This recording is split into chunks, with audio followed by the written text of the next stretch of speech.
5 আগস্টের পরও আমরা আমাদের ছাত্রদলের অনেক সহযোদ্ধাকে হারিয়েছি। এই ইন্টারিম সরকার কিন্তু আমাদের যে নিরাপত্তা, সে নিরাপত্তা দিতে ব্যর্থ হয়েছে। আমরা চাই না সামনের বাংলাদেশে আসলে এইভাবে কোনো একটা পক্ষ কারো টার্গেটের বস্তু হয়ে যাক। বাংলাদেশের রাজনীতি, এই যে বাংলাদেশপন্থী শক্তি হিসেবে বাংলাদেশ জাতীয়তাবাদী ছাত্রদল যে ভূমিকা পালন করে এসেছে, সে কারণেই হয়তো এই বাংলাদেশ জাতীয়তাবাদী ছাত্রদলের নেতাকর্মীদেরকে অনেকটা টার্গেটের শিকার হতে হচ্ছে আসলে। তো আমরা চাই না সামনের বাংলাদেশে আসলে এইভাবে কোনো একটা পক্ষ কারো টার্গেটের বস্তু হয়ে যাক।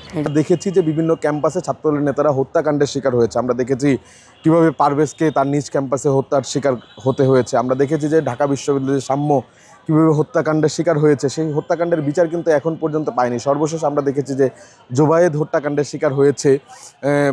5 তারিখের পরে আসলে বাংলাদেশ এবং প্রত্যেকটি ক্যাম্পাস নিরাপদ হওয়ার কথা ছিল, প্রত্যেকটি শিক্ষার্থীর জন্য, প্রত্যেকটি ছাত্রদল নেতার জন্য। কিন্তু এই ইন্টারিম সরকার কিন্তু আমাদের যে নিরাপত্তা, সে নিরাপত্তা দিতে ব্যর্থ হয়েছে।